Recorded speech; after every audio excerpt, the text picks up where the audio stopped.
తెల్లవారే వెలుగు రేఖలా పచ్చ పచ్చ పచ్చి మట్టి బొమ్మలా అల్లి బిల్లి వెన్న పాల నురగలా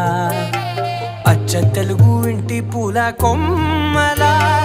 దేవదేవుడే పంపగా ఇలా దేవతే మా ఇంట అడుగే పెట్టెనంట బ్రహ్మ కళ్ళలో కాంతులే మా అమ్మలా మా కోసం మళ్ళీ లాలి పాడేనంట.